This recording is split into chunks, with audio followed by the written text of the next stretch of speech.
Hello friends, मैं आलोक आप सभी का स्वागत करता हूं अपने स्कूल केमिकल इंजीनियरिंग चैनल में। आज के इस वीडियो में मैं डिस्कस करूंगा गेट एग्जाम प्रिपरेशन स्ट्रेटजी के बारे में। तो बेसिकली इस वीडियो में मैं एक रूपरेखा आपको तैयार करके दूंगा, जिसमें अगर आपको टॉप 100 के अंदर लाना है या टॉप 1 लाना है या आपको गेट बस क्वालिफाई करना है तो उसका पैटर्न क्या होना चाहिए, प्रिपरेशन स्ट्रेटजी या आपका प्लानिंग क्या होना चाहिए वो गोल अचीव करने का। राइट, फर्स्ट ऑफ ऑल आपको ये डिसाइड करना होगा कि आप गेट एग्ज़ाम क्यों देने जा रहे हैं। तो आपने जब ये डिसाइड किया गेट एग्ज़ाम क्यों देने जा रहे हैं, तो आपके पास मेरे ख्याल से 4 ऑप्शन हो सकते हैं। फर्स्ट ऑफ ऑल आपको गेट के थ्रू PSU लेना है। राइट, दूसरा गेट के थ्रू ISC बेंगलोर में एडमिशन लेना है। तीसरा IITs एंड NIT से आपको MTech लेना है। चौथा ये हो सकता है, बहुत कम लोगों को पता होता है या बहुत कम लोगों का वो प्रेफरेंस होता है, निफ्टी मुंबई से आपको MBA करना होता है। आपके पास यहाँ पे मैंने 4 ऑप्शन दे दिए हैं। इन 4 ऑप्शन में से मेरे ख्याल से यही 4 ऑप्शन है आपके पास, और इन 4 ऑप्शन में से आपको चूज करना है कौन सा चाहिए। अब ये आपने डिसाइड किया कहाँ पे आपको जाना है, then you have to analyse कि अगर ISC बेंगलोर में मुझे एडमिशन लेना है तो आपको कितना रैंक चाहिए। IIT और NIT से आपको MTech करना है तो उसके लिए कितना रैंक चाहिए। एंड ISC आपको PSU लेना है, PSU जाना IOCL, ONGC, GAIL, VPC, let it be anything, बार, उन सब में अगर जाना है आपको तो उसके लिए आपका गेट कट ऑफ क्या होना चाहिए। ओके, नाउ लास्ट अगर निफ्टी मुंबई से आपको MBA करना है तो उसके लिए आपको कितना मिनिमम गेट रैंक चाहिए। तो ये सब एनालिसिस करने के बाद आपको एक गोल आपको मिलेगा, आपको कितना रैंक लाना है। ओके, आपके कैपेबिलिटी के अकॉर्डिंग, मतलब आप क्या चाहते हैं और कितना रैंक चाहिए। तो आपका यहाँ पे होता है गोल फिक्स।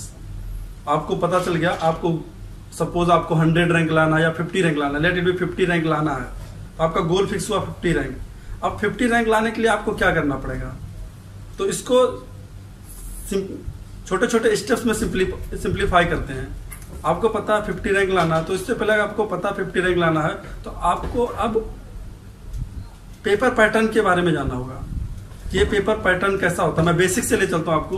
तो पेपर पैटर्न आपने गेट का देखा होगा, तो होता है टेक्निकल और एप्टीट्यूड। 30 मार्क्स का टेक्निकल, 30 मार्क्स का एप्टीट्यूड, 70 मार्क्स का टेक्निकल। ओके, आपने एनालिसिस कर लिया। अब 30 मार्क्स के टेक्निकल के सारे जितने भी टॉपिक्स कवर होते हैं एप्टीट्यूड में, वो एक बार रिव्यू कीजिए। जस्ट आप रीड आउट करते जाइए कौन कौन से टॉपिक्स हैं। सिमिलरली आपके टेक्निकल में कौन कौन से सब्जेक्ट, किस किस सब्जेक्ट से गेट में क्वेश्चन पूछे जाते हैं, तो टोटल सब्जेक्ट्स कितने हैं वो लिस्ट आउट कीजिए। हर एक सब्जेक्ट का टॉपिक्स को लिस्ट, चैप्टर को लिस्ट आउट कीजिए, टॉपिक्स को लिस्ट आउट कीजिए और एनालिसिस कीजिए। ओके, एनालिसिस करने के बाद आपको धीरे धीरे लगने लगेगा कि आपका लेवल कहाँ पे है, आपके कौन से टॉपिक्स अनटच्ड हैं, किस किस टॉपिक में आपको कॉन्फिडेंस है, किस किस टॉपिक्स कौन कौन से टॉपिक्स के क्वेश्चन आप इजिली सॉल्व कर सकते हैं। तो ये सब चीजें आप एक बार एनालिसिस कर लेंगे तो लगे हाथ एक काम करिए, एनालिसिस कीजिए, एक पार्ट यहाँ पे रखिए। दूसरे पार्ट में एनालिसिस आपको क्या करना है, आप एक प्रीवियस ईयर्स गेट पेपर दीजिए। ओके, मैं एज्यूम कर रहा हूं कि आप ये सब काम करोगे। तो प्रीवियस ईयर्स पेपर जब आप देंगे, आप 0 लेवल, आपका कुछ लेवल नहीं है, मतलब विदाउट प्रिपरेशन एक पेपर दीजिए। एक हार्ड प्रिंट आउट लीजिए, टू लेट इट, आप 2016 का पेपर प्रिंट आउट ले लीजिए, उसको सॉल्व कीजिए। करेक्ट, सॉल्व करिए, देखिए आपको कितना आता है। तो आपको क्या होगा, एक बार तो आपने टॉपिक कवर लिया, दूसरा आपको पेपर सॉल्व कर रहे हो, तो आप एक दूसरे को रिलेट करोगे कि ये क्वेश्चन, अच्छा ये टॉपिक में पढ़ लूंगा तो ये क्वेश्चन सॉल्व कर लूंगा, ये क्वेश्चन टफ है इसके लिए हमें ये पढ़ना पड़ेगा।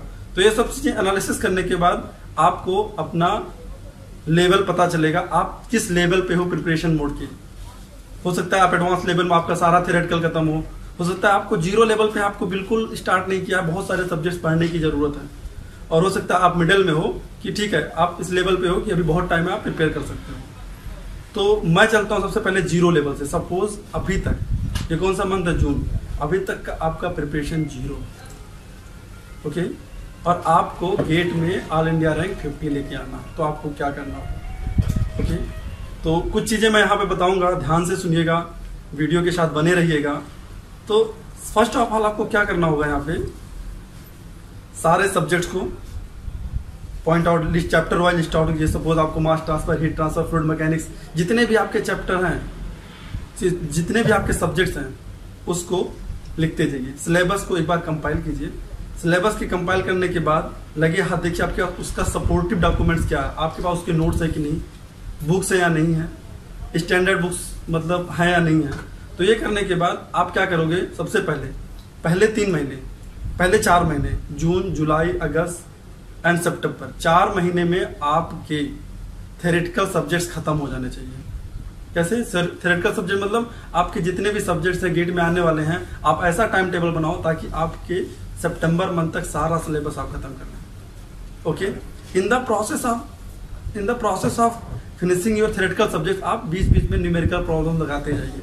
ओके, एंड पैरेलली हर एक सब्जेक्ट का सेल्फ मेड शॉर्ट नोट्स बनाना बहुत जरूरी है।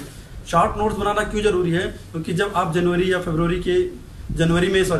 या जनवरी में पहुंचेंगे तो आपको क्विक रिवीजन करना पड़ेगा। हर एक paper previous year paper solve करने के लिए, टेस्ट सीरीज सॉल्व करने के लिए एक रेफरेंस डॉक्यूमेंट चाहिए रिव्यू करने के लिए, ताकि सारा फार्मूला एक बार आपके माइंड में रिव्यू हो जाए, ग्लांस में आ जाए। क्योंकि इसका बेनिफिट क्या है, क्योंकि आपके गेट के सिलेबस तो बहुत ज्यादा होता है, सारे बुक्स को एक साथ एक ही रात में पढ़ना पॉसिबल नहीं हुआ। तो आपके अगर short notes, handwritten short notes होगा तो आपको पता रहेगा हमने कहाँ से रेफरेंस से नोट्स लिखा है, और भूल भी जाएंगे तो तुरंत वहां पे आप रेफर कर लेंगे। करेक्ट। तो आपको शॉर्ट नोट्स बनाना बहुत इंपॉर्टेंट है।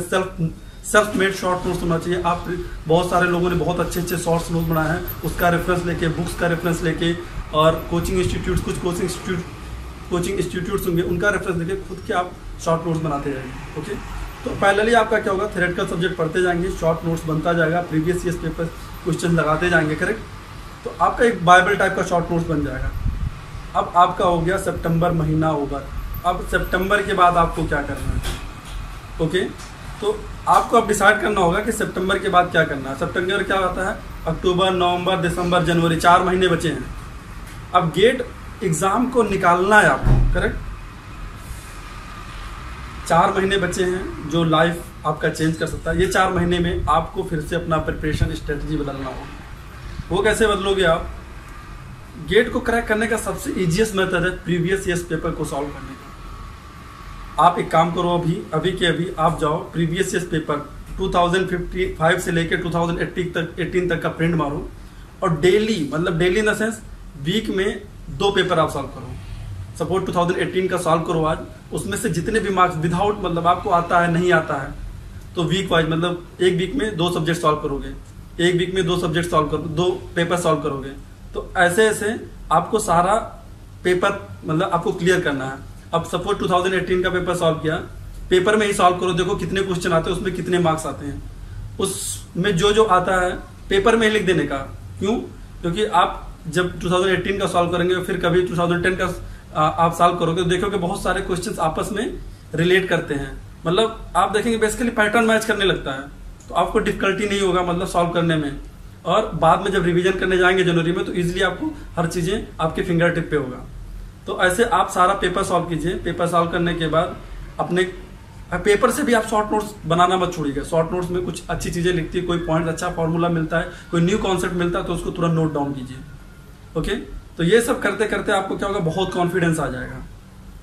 तो जब आप सारे पेपर 2015 से 18 तक लगा लेंगे, सपोज आपके दिसंबर तक के आपके सारे खत्म हो गए, तो आपके पास एक तो शॉर्ट नोट्स होगा अपने हाथ में, दूसरे प्रीवियस ये सारे पेपर सॉल्व कर चुके होंगे, तो आपको एक कॉन्फिडेंस रहेगा, नहीं ये सवाल मैं लगा लूंगा, ये नोट्स हमारे पास नहीं आता, रिवीजन कर लूंगा। अब इसके बाद क्या करना है, आपको अपना स्पीड, जनवरी महीने में आपको अपना बस स्पीड बनाना है। तो इसके लिए आपको टेस्ट सीरीज ज्वाइन कर सकते हैं, और आपको कैलकुलेटर से यूज टू होना, तो ऑनलाइन कैलकुलेटर आप यूज करते रहिए ताकि आपको एग्जाम के टाइम में प्रॉब्लम ना आए। ओके, तो सबसे पहले डेली जब जनवरी का महीना आए, जो हर अल्टरनेट डे पे 3 घंटे का पेपर दीजिए। ओके, और पेपर देने का आप इजिली अब पेपर दोगे, कोई दिक्कत नहीं है, क्योंकि आपने बहुत सारा प्रिपरेशन कर लिया है। तो पेपर देते जाइए, टिक मारते जाइए, देखिए आपका कितना आ रहा है। अब जब आप पेपर देंगे जनवरी में, जैसा जैसा मैं कह रहा हूँ वैसा करते अगर जाएंगे, तो आपके क्या होगा, जो मॉक टेस्ट भी देंगे तो उसमें 80 अबव आएगा, कभी 85 आएगा, कभी 90 आएगा, हो सकता है कभी 70, कभी 60 या 58 भी आ सकता है। तो कम आता है तो डिमोरलाइज होने की जरूरत बिल्कुल नहीं है, अच्छा आता है तो और बेटर करने की जरूरत है, और लगे रहिए। आफ्टर ऑल क्या होता है कि लक मैटर करता है, तो कोई बड़ी बात नहीं, निकलता नहीं निकलता तो नहीं निकलता, लेकिन ये सब आप करते जाएंगे तो एक कॉन्फिडेंस बूस्ट होता है आपका, आपको बहुत कॉन्फिडेंस आ जाएगा। और मैं डेफिनेटली कह सकता हूँ कि आपका एग्जाम निकलेगा ही, जो रैंक आप चाह रहे हैं ना वो रैंक निकलेगा ही, बशर्ते आपको मेहनत करने की जरूरत है, एक प्रॉपर प्लानिंग की जरूरत है। एक और अपार्ट फ्रॉम जैसे की लर्निंग बताता हूँ, एक काम करिए, एक एक्सेल बनाइए आप। एक्सेल बनाने के लिए कहे आप सारे सब्जेक्ट नोट डाउन कीजिए, उसके जितने भी टॉपिक्स हैं उनको नोट डाउन कीजिए और उसमें डेट वाइज लिख दिए, इस सब्जेक्ट को इतने से इतने दिन तक मैं ये कवर करूंगा। सब वो हीट ट्रांसफर है, तो हीट ट्रांसफर को आप 5 दिन के लिए टाइम दीजिए, 5 दिन में सारे टॉपिक्स कवर कीजिए, वो थ्योरेटिकल खत्म करेंगे और सैटरडे संडे को वो क्वेश्चन सॉल्व करेंगे, तो हीट ट्रांसफर खत्म। Similarly mass transfer, fluid mechanics, ये सारे टॉपिक्स कवर कर सकते हैं और सितंबर तक सारा थ्योरेटिकल खत्म करें। तो अगर किसी दिन आप उस टॉपिक को नहीं कर पाते ना, तो आपके ऊपर एक बर्डन रहेगा कि हमने ये टारगेट मतलब सेट किया था लेकिन ये टारगेट अचीव नहीं कर पाया, तो नेक्स्ट डे हमें अचीव ही करना है। So it's up to you how you are going to manage your time and that's all. अगर आपने अच्छे से टाइम मैनेजमेंट कर लिया, प्रैक्टिस कर लिया, तो आपको गेट में अच्छा रैंक लाने से कोई नहीं रोक सकता। ओके, जहां तक का कोचिंग इंस्टीट्यूट्स का सवाल है, तो मेरे ख्याल से केमिकल के लिए अगर नहीं भी ज्वाइन करते कोई कोचिंग इंस्टीट्यूट्स, तो कोई बड़ी बात नहीं, इजीली आप अच्छा रैंक स्कोर कर सकते हैं। डिपेंड्स करता है आपने ग्रेजुएशन टाइप में कितने अच्छे से पढ़ा है। ओके, अगर आपको लगता है कि कोचिंग इंस्टीट्यूट की जरूरत है, आपके बेसिक्स बिल्कुल नहीं क्लियर है, तो बहुत सारे अच्छे 2-3 कोचिंग्स है जहाँ पे आप ज्वाइन कर सकते हो। आप नेट पे सर्च कर सकते हो, मैं यहाँ पे मतलब किसी का पब्लिसिटी नहीं कर सकता। So hope this video helps to you guys and thank you so much.